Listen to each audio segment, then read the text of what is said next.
तो यूपी को $1 ट्रिलियन की इकोनॉमी कैसे बनाना है, इसका प्लान मई तक सामने आ जाएगा। जिन जिन संस्थाओं ने अपने प्लान भेजे हैं उन्हें 4 मई को शॉर्टलिस्ट किया जाएगा। इसके बाद उनमें से सरकार को जिसका भी प्लान पसंद आता है उसे आगे का ब्लूप्रिंट बनाने की जिम्मेदारी भी दी जाएगी। जाहिर है योगी ने गंभीरता से काम करना शुरू कर दिया है। सवाल है कि क्या वो जमीनी स्तर पर अपने प्लान को उतार पाएंगे। मैं आदित्यनाथ योगी ईश्वर की शपथ लेता हूं कि भारत के संविधान के प्रति सच्ची श्रद्धा और निष्ठा रखूंगा। उत्तर प्रदेश में योगी सरकार के दूसरे कार्यकाल में सुशासन की नई परिभाषा गढ़नी शुरू कर दी है। ऐसा आदेश है कि अब योगी सरकार में शामिल मंत्रियों को हमेशा अपने साथ लैपटॉप लेकर चलना होगा। उन्हें आंकड़ों और दिन के हिसाब से काम करना और दिखाना होगा। दूसरी बार मुख्यमंत्री पद की शपथ लेने के बाद योगी आदित्यनाथ काफी एक्शन में दिख रहे हैं। उन्होंने पिछले हफ्ते राज्य की अर्थव्यवस्था को $1 ट्रिलियन बनाने के लिए अधिकारियों को कई निर्देश जारी किए हैं। योगी ने आदेश दिया है कि लोक कल्याण संकल्प पत्र 2022 के सभी संकल्प बिंदुओं को 5 वर्षों में लक्ष्यवार ढंग से पूरा किया जाए। उन्होंने कहा कि प्रत्येक विभाग 100 दिन, 6 महीने और वार्षिक लक्ष्य को निर्धारित कर उसकी पूर्ति करे। मुख्यमंत्री योगी आदित्यनाथ ने कहा है कि विभागों को 5 साल की नहीं बल्कि 100 दिन की कार्य योजना बनानी है। योगी ने कहा कि इसमें रोजगार पैदा करने वाले और तकनीक का बेहतर इस्तेमाल करने वाले कदम उठाने होंगे। 100 दिन की कार्य योजना की शुरुआत 13 अप्रैल से शुरू हो चुकी है। योगी सरकार ने राज्य के सभी विभागों को मिलकर इन्हें 10 सेक्टर में बांटा है। ये हैं कृषि उत्पादन, अवस्थापना एवं औद्योगिक विकास, सामाजिक सुरक्षा, चिकित्सा एवं स्वास्थ्य, ग्राम विकास, नगरीय विकास, पर्यटन एवं संस्कृति, शिक्षा, राजस्व संग्रह और विविध। 10 नए एयरपोर्ट के निर्माण की कार्रवाई युद्ध स्तर पर प्रदेश के अंदर चल रही है और वर्तमान में 3 अंतर्राष्ट्रीय एयरपोर्ट उत्तर प्रदेश के अंदर क्रियाशील हैं। एशिया का सबसे बड़ा एयरपोर्ट जेवर में राज्य सरकार के द्वारा युद्ध स्तर पर कार्य प्रारंभ हुआ है। योगी ने शपथ ग्रहण के बाद से ही बीजेपी के संकल्प पत्र में किए गए वायदों को जमीन पर उतारना शुरू कर दिया है। यूपी के विकास का एजेंडा तय करते हुए मुख्यमंत्री योगी आदित्यनाथ ने अपने दूसरे कार्यकाल में औद्योगिक निवेश को बढ़ावा देने के लिए एक बड़ी छलांग लगाने की तैयारी शुरू कर दी है। इसके जरिए योगी सरकार अगले 100 दिन में एक बड़ा इन्वेस्टर समिट आयोजित करने वाली है, जिसके जरिए यूपी में 10 लाख करोड़ रुपए का निवेश लाने की कोशिश की जाएगी। 2017 में जब योगी आदित्यनाथ पहली बार मुख्यमंत्री बने थे तब उन्होंने युवाओं के रोजगार को एक चुनौती की तरह लिया था। शपथ ग्रहण के 3 दिन बाद ही योगी आदित्यनाथ ने शासन के सभी प्रमुख सचिव और सचिवों के साथ बैठक करके यूपी में औद्योगिक निवेश को बढ़ावा देने पर चर्चा की थी। इस बैठक में मुख्यमंत्री ने नई औद्योगिक नीति बनाने के निर्देश देने के साथ ही 21 और 22 फरवरी 2018 को इन्वेस्टर्स समिट का आयोजन लखनऊ में करने का फैसला किया था। उस इन्वेस्टर्स समिट के जरिए मुख्यमंत्री ने लखनऊ के साथ साथ यूपी की तस्वीर देश में बदलने की कोशिश की थी, जिसमें योगी सरकार काफी हद तक सफल भी रही। इसीलिए जनता ने बहुमत देकर दोबारा भाजपा को सत्ता में बिठा दिया। मैं साथ ही साथ इस अवसर पर जो हमारे उद्योगपति आए हैं, इन्वेस्टर्स आए हैं, उन सब से कहना चाहूंगा कि यहां पर जो भी एमओयू साइन हुए हैं, प्रत्येक एमओयू को क्रियान्वित करने और उसकी समीक्षा भी स्वयं मैं अपने स्तर पर करूंगा, ताकि प्रदेश में किसी भी इन्वेस्टर्स को अपने उद्यम को स्थापित करने में किसी भी प्रकार की कोई असुविधा न हो। उत्तर प्रदेश के लिए वो पहला मौका था जब इतने बड़े पैमाने पर देश के जाने माने उद्योगपतियों ने समिट में हिस्सा लिया था और समिट के दौरान 4.65 लाख करोड़ रुपए के 1065 एमओयू साइन हुए थे। नरेंद्र मोदी की मौजूदगी में हुए इस आयोजन में पहली बार राज्य में बड़े पैमाने पर इंफ्रास्ट्रक्चर के क्षेत्र में एमओयू उस समिट में साइन हुए थे। उत्तर प्रदेश में अब वो बुनियाद तैयार हो चुकी है जिस पर न्यू उत्तर प्रदेश की भव्य और दिव्य इमारत का निर्माण होगा।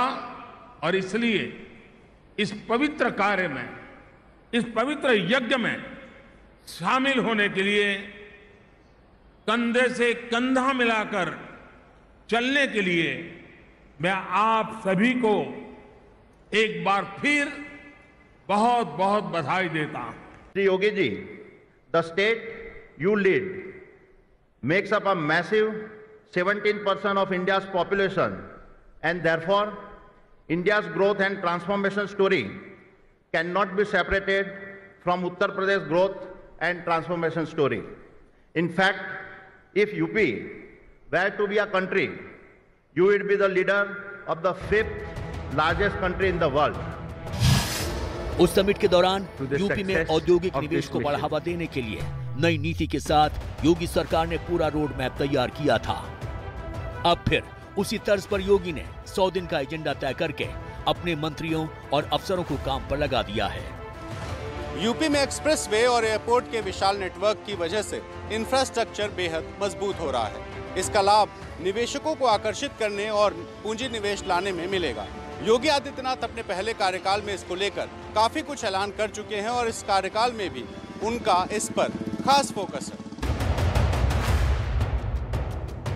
योगी सरकार ने अपने पहले कार्यकाल में पूर्वांचल एक्सप्रेसवे को जनता को समर्पित कर अपने इरादे साफ कर दिए हैं।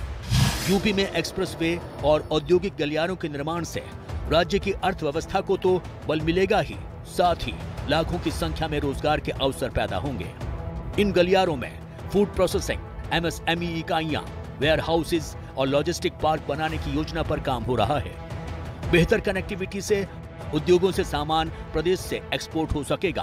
पूर्वांचल एक्सप्रेसवे तथा बुंदेलखंड एक्सप्रेसवे के माध्यम से त्वरित आवागमन के साधन उपलब्ध कराने के साथ साथ औद्योगिक कॉरिडोर के निर्माण, इन दोनों एक्सप्रेसवे के साथ जोड़ने की एक प्रक्रिया को हम लोगों ने आगे बढ़ाया है। अपने दूसरे कार्यकाल में योगी का सपना गंगा एक्सप्रेसवे बनाने का है, जिसका काम शुरू हो चुका है।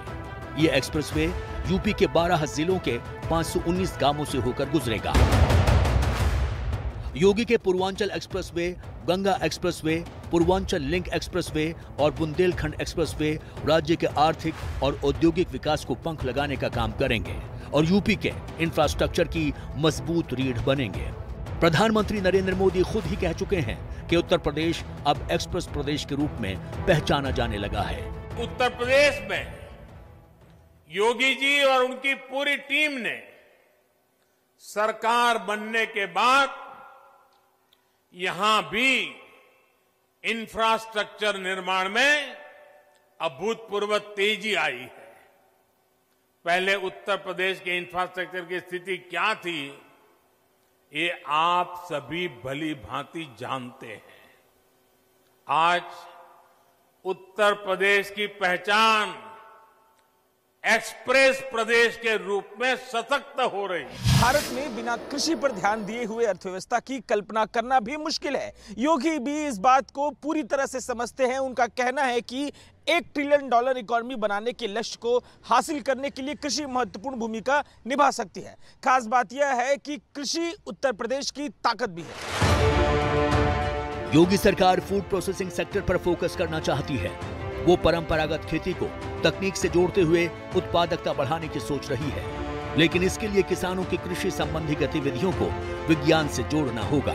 सीएम योगी ने कहा कि कृषि से संबंधित गतिविधियों को बढ़ावा देने के उद्देश्य से राज्य सरकार द्वारा बड़ी संख्या में FPO का गठन किया गया है। इसके अलावा कृषि उत्पादों की स्टोरेज के लिए पूरे प्रदेश में कोल्ड चेन स्थापित की जा रही है। योगी आदित्यनाथ ने दोबारा मुख्यमंत्री बनने के साथ ही हर हाथ को रोजगार इस मूल मंत्र पर काम करना शुरू कर दिया है। योगी का संकल्प है कि चाहे स्वरोजगार हो या नौकरी, कम से कम हर परिवार के पास आय के साधन होने चाहिए।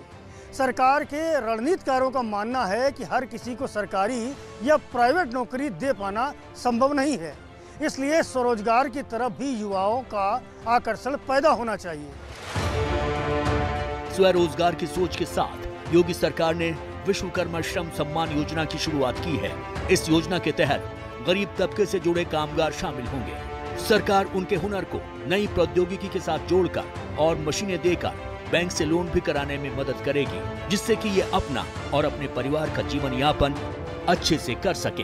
हमने इस बात पर विशेष ध्यान रखा है कि उद्योगों की स्थापना के सीधा संबंध रोजगार सृजन से हो और हम एक ऐसा औद्योगिक इकोसिस्टम विकसित करने की ओर अग्रसर हैं जिसमें नए और पारंपरिक उद्योग न केवल एक साथ पनप सकें बल्कि एक दूसरे के विकास में भी सहायक बन सकें।